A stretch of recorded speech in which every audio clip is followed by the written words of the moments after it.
and I are just talking about, how there's big companies out there that are such an integral part of your life. They're the fabric of your whole life, and you don't even know their name. Right. And you know what? Our guest, I love their tagline, I'm going to say it. Everywhere you live, go and work. So we have the president from CRH Americas Building Solutions with us, John Kemp. This guy's tough to get. He's really tough to get. And they're not only the largest building supply in North America, they also your local partner. Exactly. Yeah. They're like a small company who just happens to be huge. Hey, John. Hey, guys. What's up? How's it going? Look at him. It's going great. Hey, I want to look at this. I upgraded from the motel room that we last did the podcast in Baltimore. What do you think? How do you like the much better digs? Well, the host, I'm not, but the backdrop is fantastic. Backdrop's fantastic. Guys, that intro, it gets better every time you do it. And I don't deserve that. I really don't. But, yes, but thank you. Appreciate John, it. tell everybody what your position is with CRH. So, I hate titles, and that, guys. We've talked about that because titles, if you have to use a title, then you're not doing the work. And that's why I love your podcast, is because this is about people that are actually doers, not just, prognosticators and people who get their hands dirty, mud on their boots, feet on the street, whatever you want to call it. So I handle a large business development group at CRH, and we span across the globe, but mainly we focus in the Americas here and over in Europe. And what we try to do, you said it best. We're a large company, but let's not talk about that. Let's talk about we're a large company that acts like a very small company in your local communities. Exactly. Because if you think about the products that we make, and we make a lot of products, probably some which I don't even know about, and I've been with the company almost 20 years. But, aggregate, concrete block, ready mixed concrete, it doesn't travel very far, and it's heavy. So we are in our local communities because of the products that we make and the difference that we make in people's lives. Everybody, when they come in and they go, "Oh, John, you crush big rocks into small rocks." You guys know that, right? Right. The quarry business. But it's more than that. We like to say that we impact people's lives locally and regionally for the better. For instance, deliver clean drinking water, concrete pipe. Build the buildings, your homes that you live in. We never think about concrete or aggregate, but it is a sexy product, and it's a sexy industry. I know my wife would disagree. She'd be like, "John, it's concrete. How can you like concrete that much?" But I do, and it's asphalt concrete, and we've got a lot of stories to tell, and I know limited time to do it. But we're the big company that operates and acts locally, because if you think about our acquisition strategy, and I'll get off CRH just for a second, but we're very unique. We like to buy small, mid-sized companies, keep the management. That's a key, right? Because that's awesome. Most of the other big companies, they have a row of newly minted MBAs, and when your number's called, you go run the business. Right. But we like to be in the community, hire from the community, because guess what? That's who has the relationships. It's not some faceless corporate entity. John, I'm glad you gave us a quick rundown. One of the things I like to focus on first is your materials division. And you started talking about that already. Right. That's a big spectrum of your business. Aggregates is a huge category right there. Right. A lot of people may not even know what an aggregate is. It's such a part of our daily life, True. Right? But it's anything that's crushed, all the way from a 1/4-inch chip, all the way to 5-6 inch, even maybe bigger than that. Right. But if you take aggregates away, right, then your roads aren't there, your concrete's not there. It's in part of everyday life of what we have, right, John? I think there was a statistic, and I'm probably going to get some of this wrong, but I'll get the majority of it right. Do you know that concrete? I think this is a few years old, but concrete was the second most consumed product on the planet at one time. Now you think about that. Amazing. It's in everything we do. We just don't realize it. Yeah, it's crazy when you think about the aspects and the uses. And Dean, I'm a geologist, petroleum by schooling, yes. had. So Right. if you want to talk about amorphous silicate structures, which I know your audience is like, John, what they're already asleep. John, you were doing so well when you talked about the sexy side. Now you're blowing it, man. To me, it's a geologist. It's a sexy business, but it's a steady business. It's a much needed business that I think we take for granted. Right. Absolutely. John, I wanted to tap into sustainability because the key word. everybody's talking buzzword. Yes. the buzzword. Yes. Everybody's talking about that today. But I mean, with a company your size, and with all the people that are under your company, this must be a constant discussion you guys are talking about. Constant, and I would say within the past maybe year to 2 years, it's moving up on the importance priority No at our company. Yeah. And if you think about this, think about asphalt and concrete. A lot of aggregate goes into both, but we also take back a lot of when they rip up the roads, we take back and then recycle all that. So it is the ultimate in sustainability, concrete and aggregate. And we repurpose that. And then when the life is up on that, we take it back to the quarries, put it through a crusher, and then reuse it again. So we will continue to use and become more sustainable, because concrete is a very sustainable material, as is asphalt, because it keeps being reused. So that's the big pointer with your aggregates too. I think a lot of people assume when they see like a big office building parking lot get demoed or a highway, they think all that material goes into a landfill or something. And it doesn't. No, it gets recycled. It doesn't. Right. People in the masonry and hardscape world have been green forever. Since we were growing up, they've been doing John, it also brought up a word. Dean and I were talking this week about the word perception. Dean says, the perception of a company your size is that, a company this big gets that way because they've plowed everybody over and consumed everything around them and all of that, which isn't true. If you don't have sustainability within the mission statement of what you're doing, we're going to lose the next generation, because they're all talking about it. And we tell the story often as we can, because even when we are finished, the useful life of a quarry that we can't use it, we will want to put that in and repurpose the quarry itself as a wetland, as a nature habitat. That's right. Or if the ground is such that it's not going to penetrate, we'll also offer, in partnership with some of the big waste management firms, a landfill, because until we become fully sustainable, and I'm talking about plastic recycling, glass recycling, et cetera, et cetera, et cetera, landfills are going to be a necessity. But you have to, again, that is the ultimate expression in sustainability. Not only the product itself, but after you mine the product, what can you use that quarry for the benefit of the local communities? Because the quarry ain't going anywhere. It's staying in your local area. That's right. And that's the story that we love to tell when it comes to the material side. No, we can see that. We see that. We've talked about this before, John, but this is a great point to bring it back up, is that next generation. It's a discussion we've been talking about for probably the last 15 years when we were at the World of Concrete, right? And we're interviewing people from all over the world, and I know that you guys display there as well, and our vendors there, is, these kids, they don't understand the business if we don't take some responsibility in leading them into it. It's a multi-billion-dollar industry, and they don't even understand half the jobs that are available to them within it. Engineers, designers, estimators, not just people that work with tools. Architects, And the other thing too, John, and I know you guys have the ACE mentoring program. And that ACE mentoring program stands for Architecture, Construction, and Engineering, correct? Yes. You guys are in, I think you're in about 36, 38 states around the country. It's an after-school program for high school kids, and it introduces them into these areas. I think it's a fantastic idea. Can we talk about that a little bit? Yeah, I'd love to. We, not only us, but there's a lot of other large, medium-sized, small companies that really believe in this and contribute. We're a top contributor, but it's not just about throwing money at it. It's about spending time in a true mentoring role.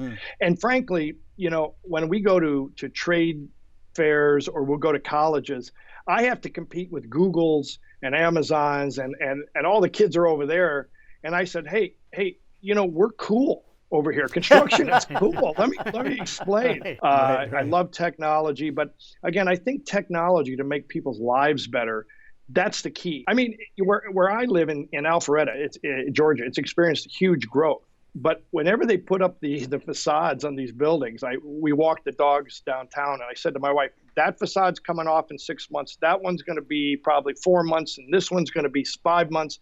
And guess what?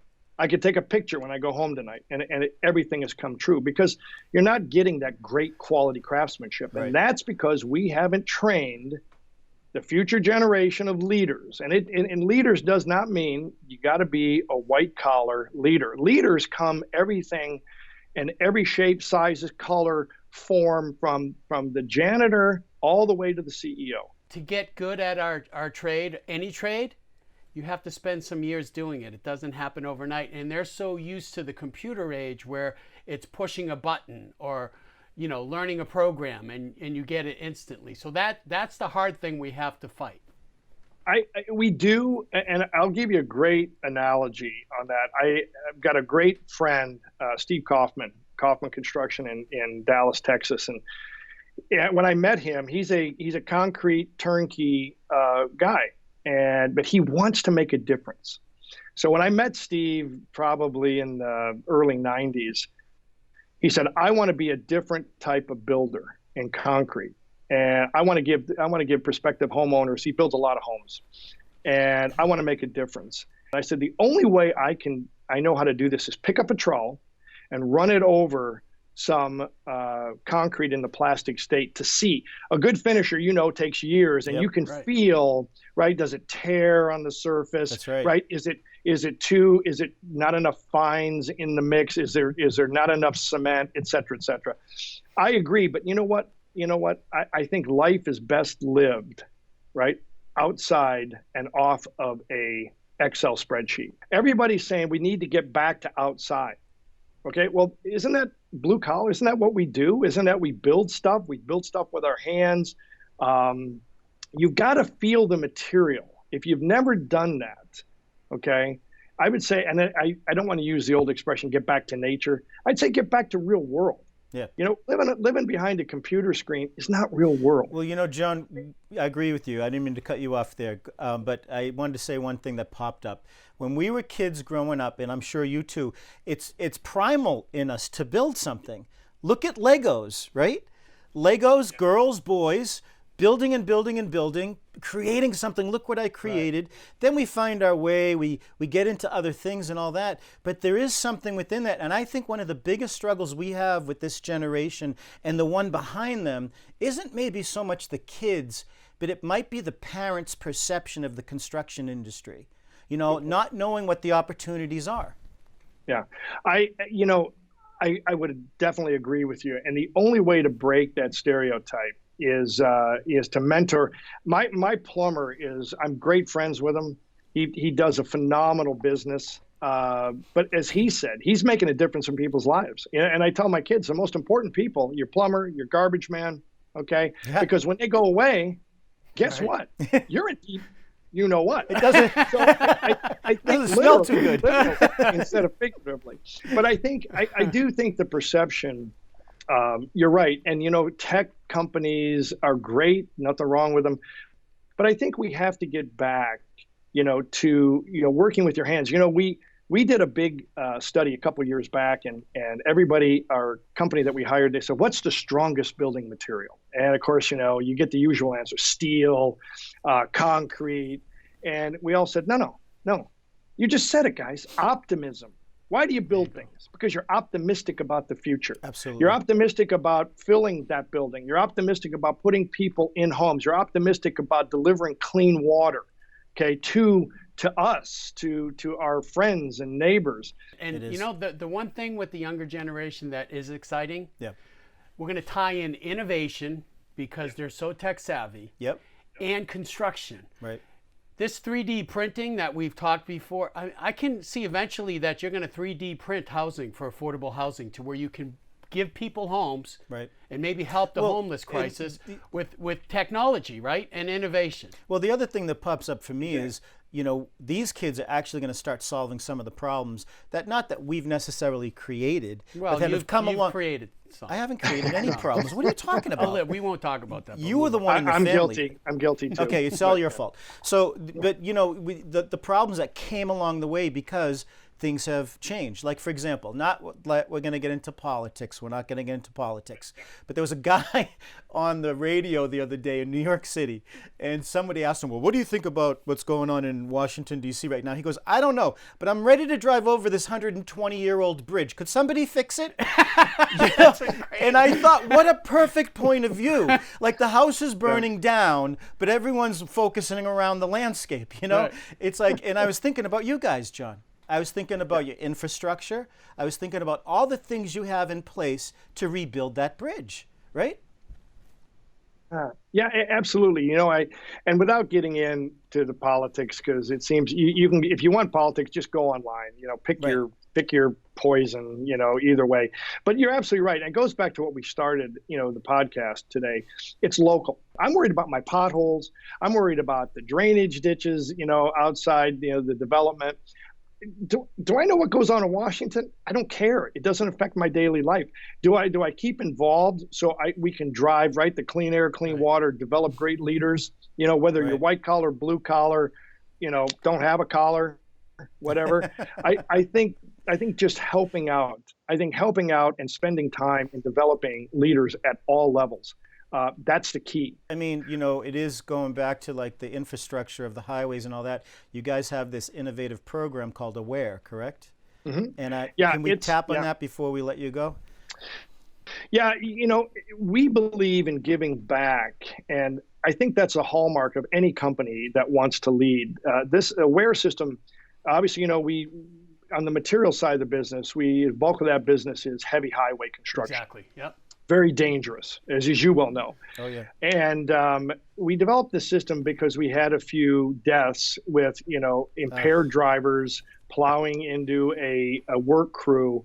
And the system was developed, and I won't get you into the specifics, but what we did is we took this technology that we spent millions of dollars developing, and we offered it to the industry, basically our competitors, because we felt that life was more important than profits at that time, that we needed to share this to save lives.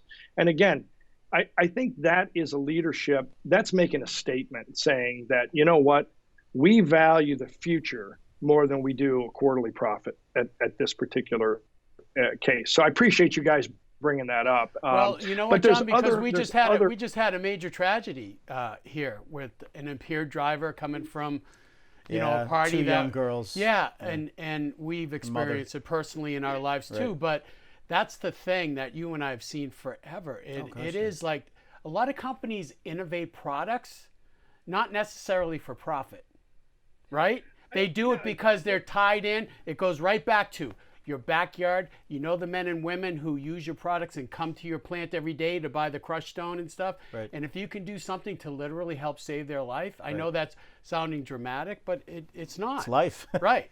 It's life. John, you know what? So from this discussion, and we could go on for hours, I see the future of construction only growing. The only thing that's going to slow us down is the labor shortage.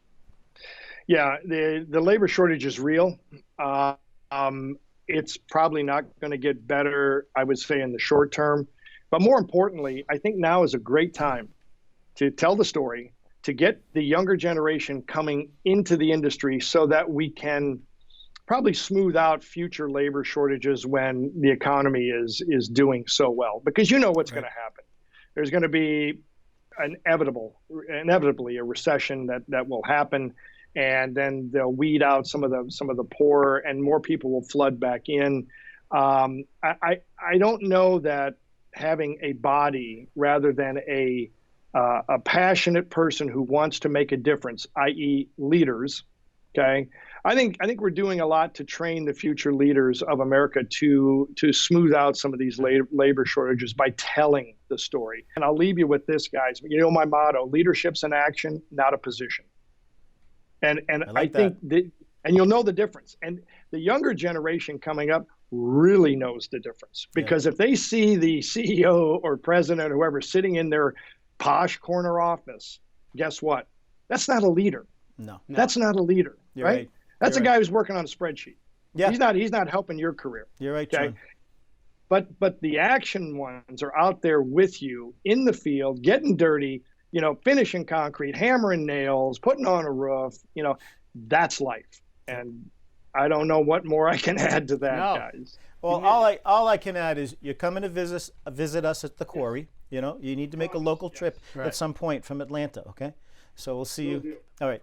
And John, thank you so much for your time today. I mean, really. You guys, I love your show. I love what you're doing for the industry. You just can't. I can't thank you guys enough. All right. And anytime you need me, if the schedule allow, please, I will be wherever you need me to be. Well, okay? John, Thank you. I really appreciate that, because I think too, and I don't want to start a whole other conversation, but I think our industry is completely ignored with advertisers, with getting into the digital world, and people don't realize the wealth in this business. The wealth that this business creates. We could just talk about your little facet of the business. Overall, the construction business is right up there with the high tech, but nobody notices. Right. Nobody spends any time with it. Right. I agree. And guys, do you think maybe that's because we are pretty humble, or try to be humble? I mean, where you go out, you lace your work boots up, you go out, you do your job, you go home. I think that's a big part of it, which is great. But I also think that, you got to tell the story, and you guys are telling that story. And that's why I'm so grateful to get it out there. And we can build some great future leaders, because there is more money in this industry. And if people do the research, okay, they're going to find out, they're like, God, I had no idea it was this great. And it's like we always say, it's probably not the sexiest of industries, but you know what? Over the decades, the line on the graph, it always is moving up to the right. That's a good thing. That's right. And we're lucky enough, John. I know you're a humble guy, but you were truly a leader. And for some of these young kids to get a chance to meet you and hear your story, because everyone has a story. Everybody. You know what? You put a great face on a big company. Absolutely. You guys are unbelievable. Anytime you need me, I'm here. Thank you for the work that you do for this industry, and let's go make a difference. All right, John. buddy. We'll talk to you soon. All right, guys. Talk to you soon. Thanks so Have much. a good one. See ya. Yep. You know what's great about him? Think about it. If I was a forklift driver at one of his companies like Belgard, Right. if I got a chance to see that, I'd be excited about the company. wouldn't you? Yeah, absolutely. I think you could learn a lot from him. Absolutely. Because well, the we've people learned you a lot. work with and stuff, your leadership, not so much. I'm just saying. Listen, it's an honest time. We can be honest with each other. It's right? honest. I've been with you my whole life. Trust me, I know who's the leader of this group. It's my honest time. I'm being honest with you. You could get better. Anyway, folks, we hope that you like us and subscribe. This is Dean and Derek. We'll see you next time Thanks on for Let's playing. Go to Work. The purple shirt absolutely does not Barney? work for you. It's You look a like Barney Barney. look. You I'm absolutely bringing Barney look like back. Barney. John's bringing sexy back. I'm bringing Barney.